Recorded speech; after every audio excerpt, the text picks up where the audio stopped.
So I can see a few little pinpricks of places where it's all getting white. And the reason for that is because there's a hole there, like a little pinhole. So we're just going to put a tiny bit of super thin super glue. And just hit that with some activator.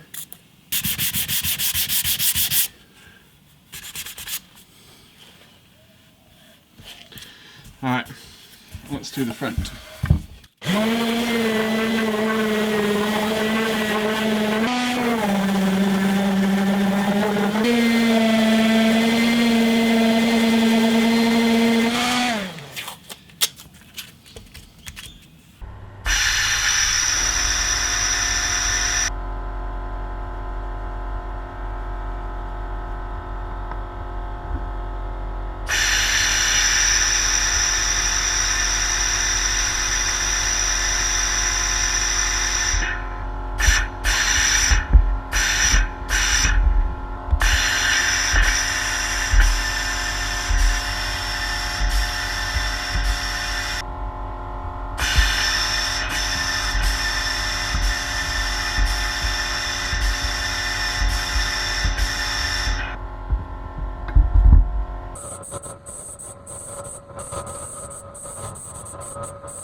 Okay, so I've sprayed a guide coat on here because I actually find even when the wood hasn't got sort of repairs like we've had to put on there, you know, where you've got some bits that have original sealer on, some bits that don't, you know, etc, etc, etc. There's natural textures in the wood that make it very hard to see where the little fine scratches are. And if you look closely at this, maybe I'm just a really bad sander, but you know, there's a scratch there, some little fine scratches here, there's a bigger thing here actually. But the point is that all of these things will be really accentuated by the metallic, and this black is, you know, I can buy 4 litres of it for the same price as 250ml, in fact probably cheaper than 250ml of the green nitro. So it's, you know, it's worth, you know, trying my luck with that to start with. And if I have to rub this back and then spray some more of that black on there, it doesn't matter because it's cheap. So if you're surprised when someone quotes you $400 to paint your guitar, you're not being charged $400 to paint your guitar, you're being charged $400 to prep your guitar. And that's the difference. Okay, so this is a good example. There's a good scratch there that I completely missed, and you can't even get your fingernail in it, but it would definitely show up if you painted that in metallic.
Okay, so we've got our first coat of the Sherwood green down. It's looking really good. There was this slight ding here that I stupidly put in when I was actually sort of knocked it with the spray gun. That's the problem with having a tiny little spray booth like this one. But that's looking okay. I'll obviously sort of dust it over again. There's a couple of little imperfections there. That we'll have to get. Little dust there, but otherwise it's looking really nice. I'm very happy with that one. So we'll just give it a little bit of a sand in those little places off camera, and shoot it again.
Okay, so a month has passed and we're looking pretty good.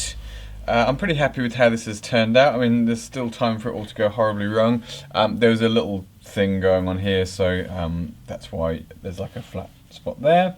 And also, there was obviously some grit or something on the mat that I had this resting on, and it's left a little sort of divot just there. So hopefully that won't be too noticeable. I've given it a bit of a dropped fill, but you know, with metallics, unfortunately with this stuff, you can't really hide it. So what I'm going to do, normally I would start at you know, anywhere between 800 and 1,000 grit wet and dry papers on these jobs, but this finish is actually really good. I think probably because I sanded halfway through the job, which I don't always do. So what I'm going to do is I'm going to try and minimize sanding on there and therefore minimize material loss by starting at 1200 grit. And if it proves to be like too much work, then we'll drop down to 1000 grit, but we'll see how we go with that. Now before we do any of that, I'm going to do a little trick that I learnt the hard way, is sometimes necessary, which is just sticking a little bit of wax in all of your holes, so to speak, because if you get water in there, it can swell the wood and therefore the paint, and sometimes worst case scenario even crack the paint, which yes, I've had happen more than once, and it's really soul destroying when it does happen when you're kind of this close. Probably better put some in here as well, like that. Cool. And then while I'm at it, I do this.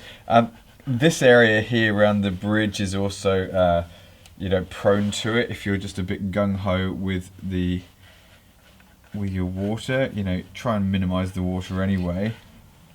I've shifted to spraying it on rather than wetting the paper itself, or having the paper in a water bath beforehand, which helps significantly with all this stuff. But let's just do this. It takes a couple of minutes and saves 1,000 tears.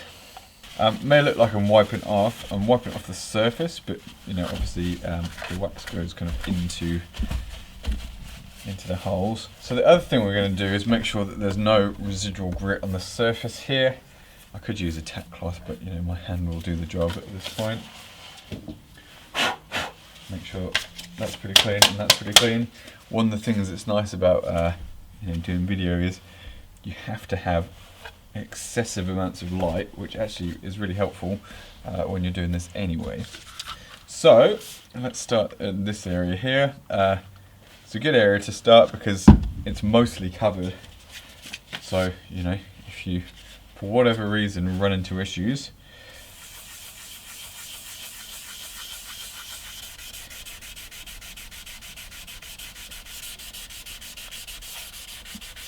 you can hide it.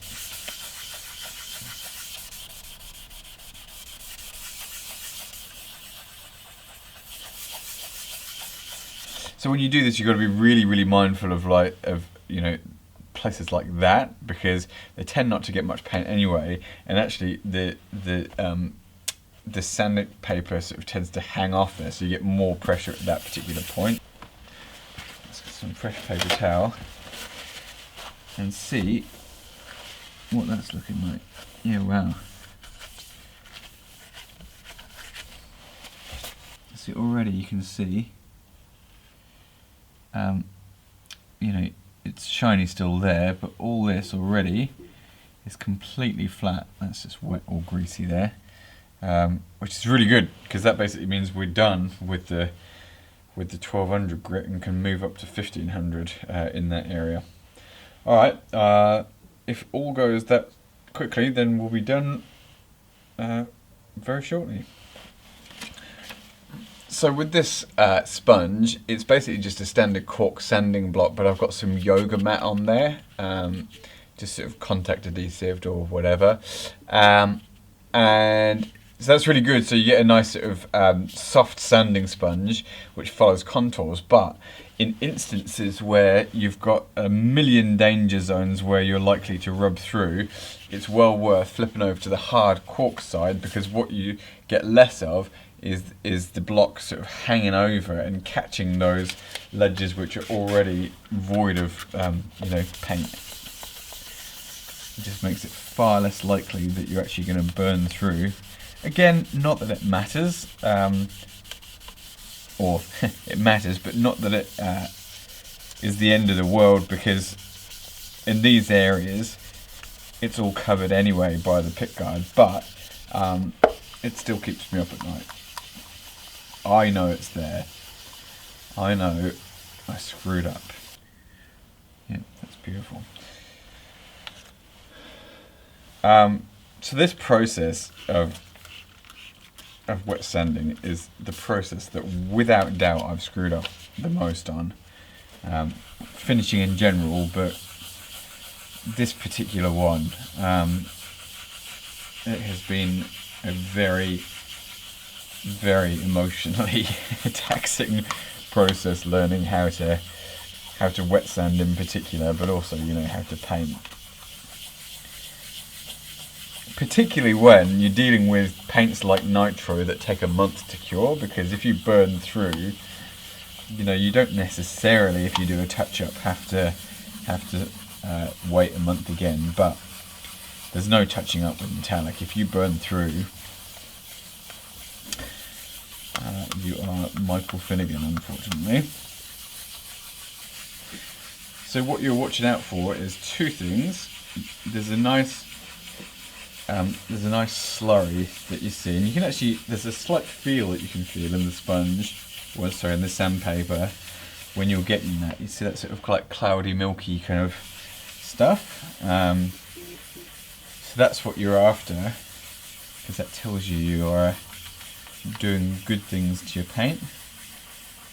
But what you're also listening out for is like more of a kind of like a, so we've got a soft sound to that.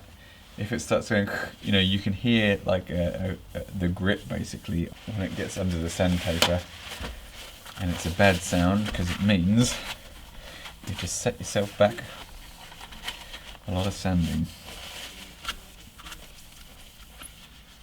Again, I'm going to the hard side of the sanding block here because, you know, you're prone to burning through in these areas here. You know, when you go over it with the soft sponge, you know, it will dip down in there and then catch the edges both sides, and likewise with these two holes here and potentially this edge here as well. So there's far too many things that are prone to failure. One of the things I sort of learnt along the way was to work in sort of sections. I tend to work in roughly in quarters on the guitar.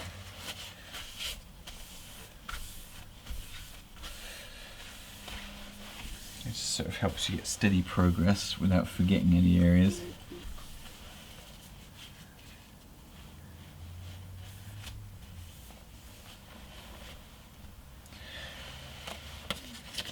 And you'll notice I always put the sandpaper like upright, because you can guarantee there's some grit on that towel, even though it's a fresh towel. I'm going to do this sort of the actual sides themselves, but not the roundovers in 1200 grit. I think I'll start the roundovers at 1500 because they're actually, the finish on them is really good, but also, you know, it's really thin. Got that.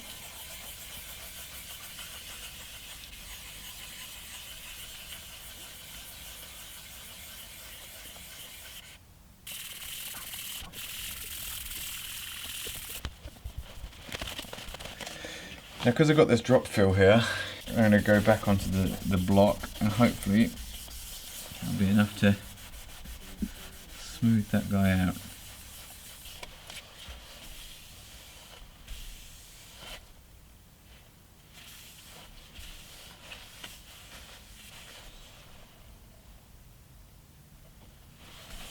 The other thing I'd say, and this is coming from someone who's an absolute perfectionist, it's very easy and natural to get completely disheartened by all of the mistakes that, you know, inevitably will happen. But it's amazing how those mistakes disappear in the context of this full guitar. You know, when you've got the whole thing together, they're still there, but, you know, when you're looking at the guitar as an instrument, hanging up on the stand, or, you know, on your lap, all these things that seem catastrophic under intense lighting and intense scrutiny suddenly seem entirely insignificant. Now that's looking excellent, and I reckon we're ready to go on to 1500, which is great. So the first course of sandpaper is always the slowest and the most work. because that's what's taking the sort of finish imperfections out. And after that, it's almost plain sailing, because all you're doing is taking the sanding scratches out from the previous grit. It's not to say that you can't burn through at that point. In fact, you're more likely to, because of course every grit that you go through, you are dealing with thinner and thinner lacquer. But you don't have to work each area quite as much. This is where working quarters actually really pays off, because it really helps you to sort of like monitor where you've actually been working. You know, on the first grit you do, it's easy because the areas you've worked are the bits that are no longer shiny, and the areas that need more sanding are the bits with shiny patches. And of course, once they're all gone, it's very hard to tell the difference between something that's 1200 grit and something that's 1500 grit sanded.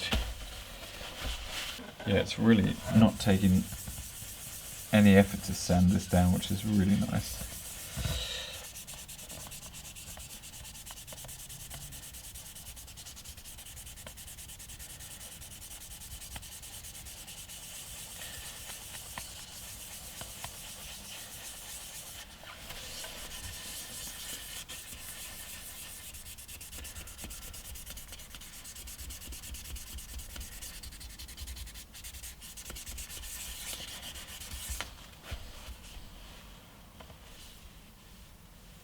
Yeah, that's perfect already. Awesome.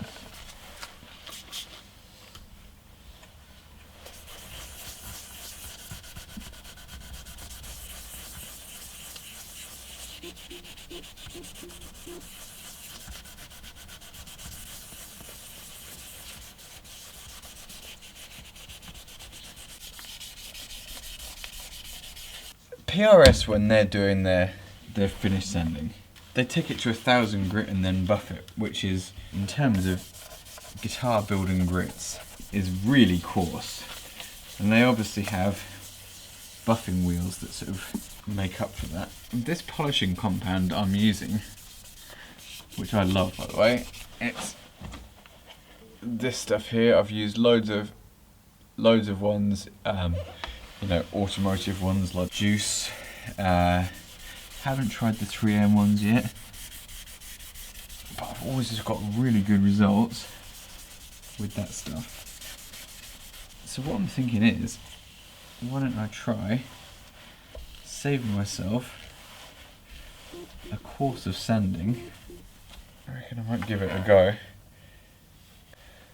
Okay, so onto our back. I'm just going to again just wipe over with my hand. I should be able to feel any sort of grit that goes in there, just to make things run nice and smoothly.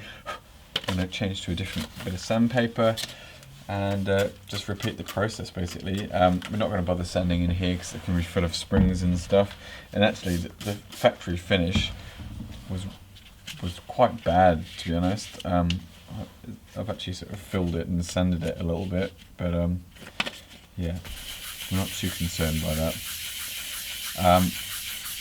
Just be, again, really cautious with getting water in there. Even though we've kind of covered those holes with wax, they are prone to swelling because they're such big holes.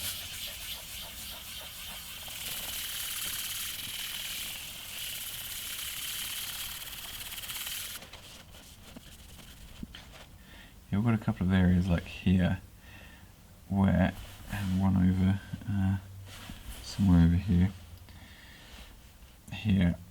where I reckon I've just sort of prematurely placed this on a foam mat that wasn't particularly clean, and it's just given indents. Now hopefully we can get that out without burning through the finish. It's not too bad, but lesson for next time. I think probably in my haste to get the thing off the painting rack, I've not done myself any favours. The keen-eyed amongst you will twig that this is actually a different colour. I basically finished the last colour and there was a couple of imperfections that I wasn't happy with, but also the colour just wasn't right. It was you know, Sherwood green specific for guitars, so you know, it should have been essentially based off Fender Sherwood green, but it was more like a sort of almost getting into ocean turquoise territory. You know, it was a really nice colour, but it just wasn't what I wanted for this guitar. So sometimes you just gotta go again. Let's give this a quick wipe over so I don't grind any crap into it. That colour's great. Let's start with a bit of action here.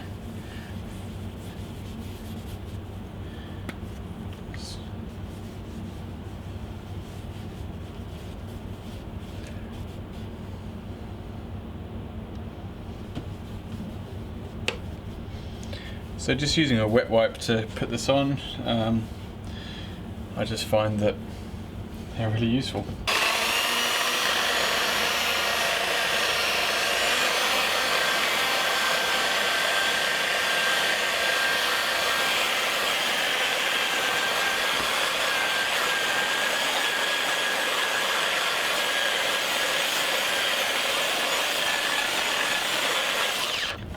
So it's starting to look really good. It will take a few passes, but we just don't want to get too much heat in there because it starts to ripple the paint.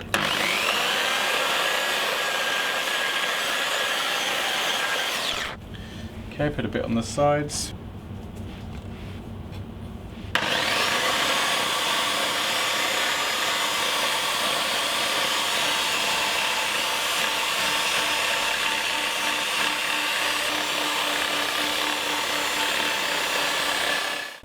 The top is nice and cool now, so we can stick some more polish on there.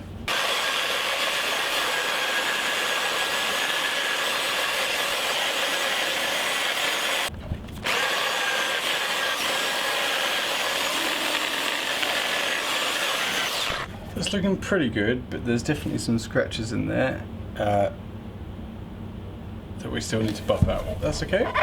We'll do the back now, give the front a bit of time to rest and shrink back.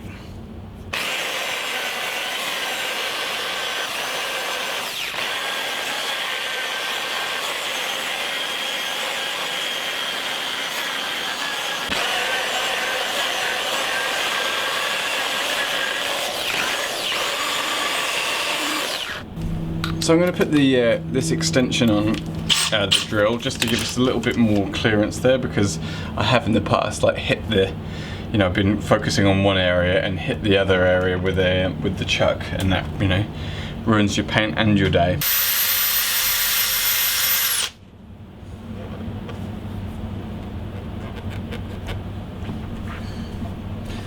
Well, that's very annoying. We just burned through on the horn, so I think we can fix that, but it's going to set us back a few days, which is very, very annoying.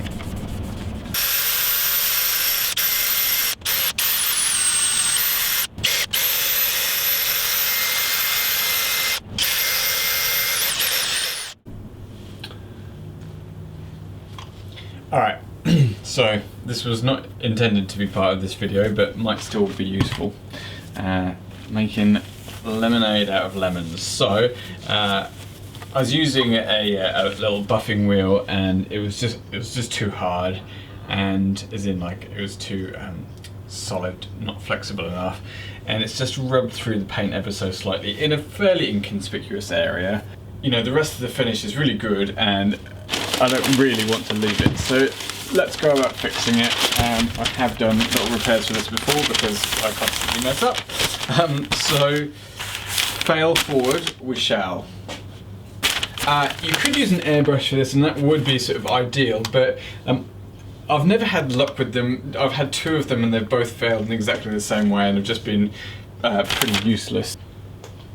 What I'm going to do is use this ANI R150, which is a brilliant little spray gun. You can get them from Spray Guns Direct for not much money.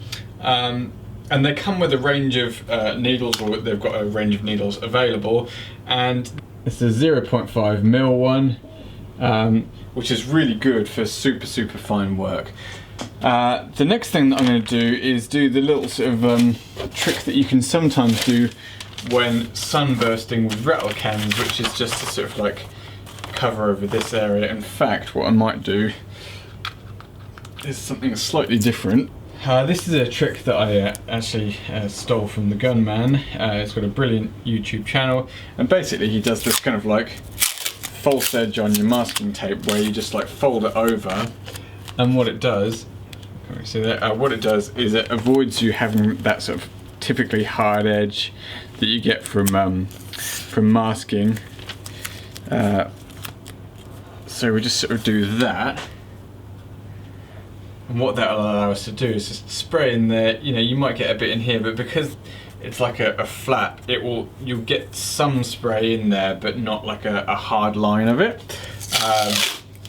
So that will help really well. Not bothered about here because it will just go down there. Might try and just do that. I reckon that'll be good. And we'll also tape up this guy here. And let's tape up here. And because spray gets everywhere, we will tape up here.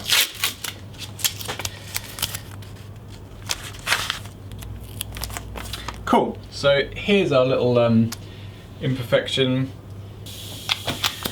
Alright, so on the gun what we're going to do is we're going to turn this guy all the way to the right, so that's basically closing the fan as much as it will go.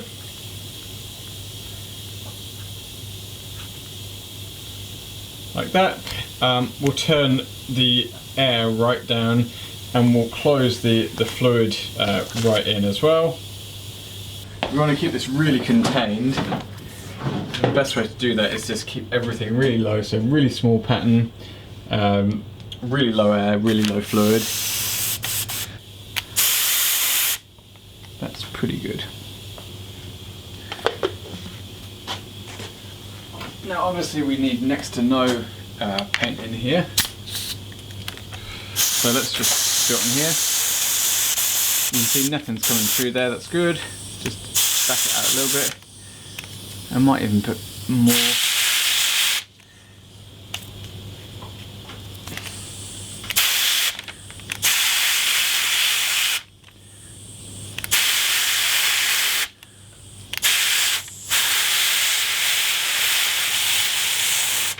That's good. So you can see that if I control the trigger, I've got really good control there, and hopefully. So what I tend to do is like really gently squeeze the trigger and just get it so that I can see exactly where I'm shooting. So you'll just see a haze coming on there, and just ease up to it, just gradually build it up, and that's why I needed lots of light.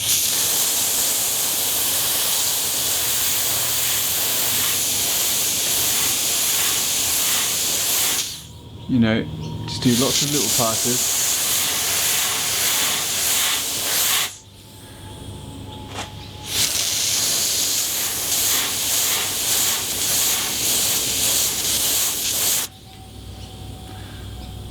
I think we've got it.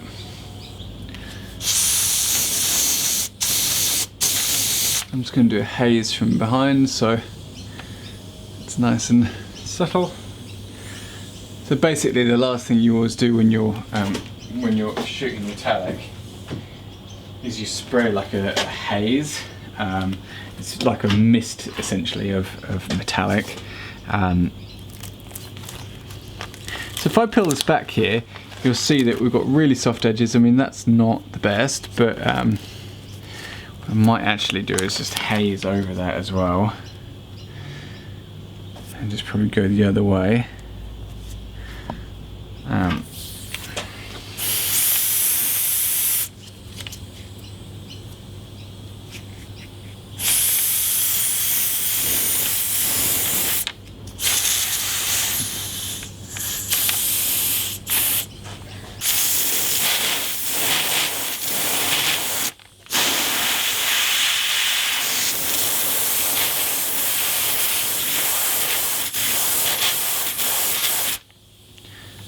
Okay, that's good.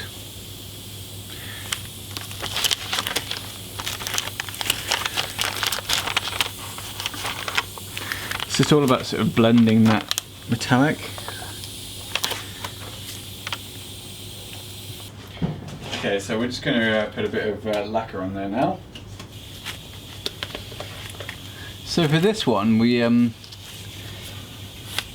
don't want the fan to be quite so circular. We want it to be a bit broader because, you know, we're not trying to sort of aim it quite so tight. We want to be a bit broader so that we can do a nice coverage of the clear.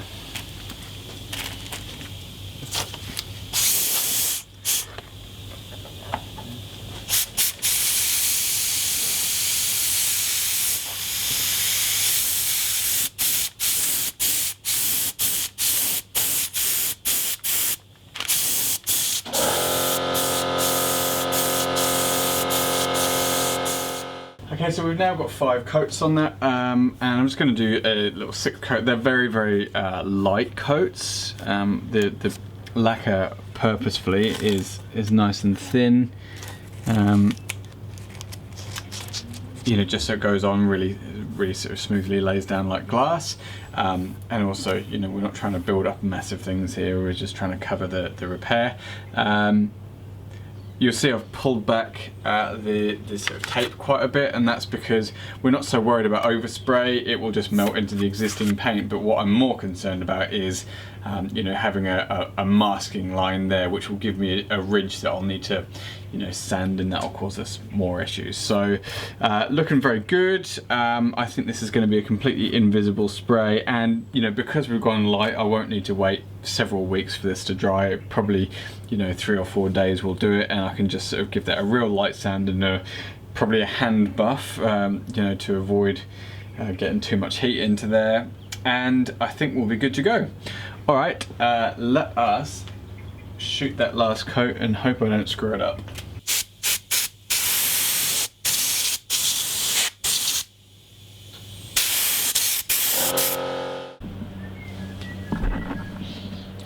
So that's had a few days to cure. It's reasonably warm here now in Melbourne, sort of 25 degrees today, and yeah, just generally good weather for drying lacquer.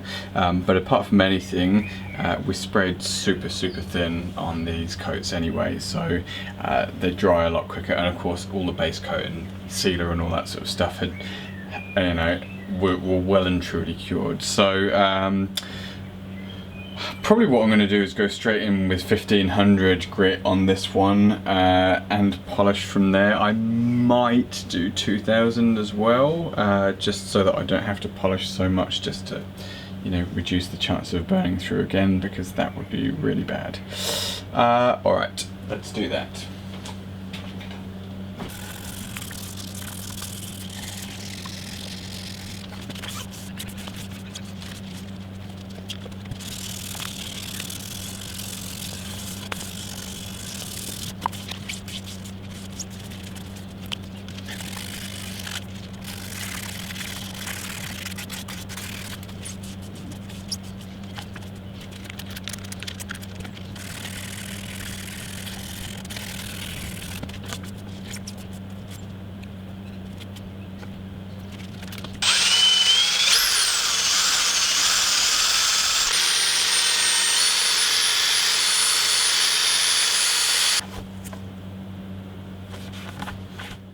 I've been having some real issues getting a nice fit on this neck, and I was trying to work out why, and I think I've found the reason. And it's upsetting.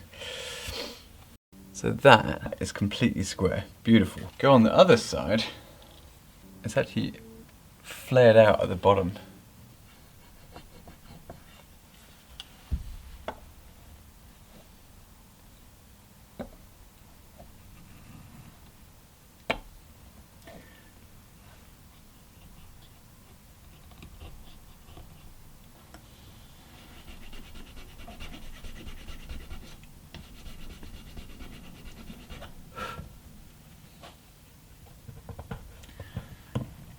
That's better.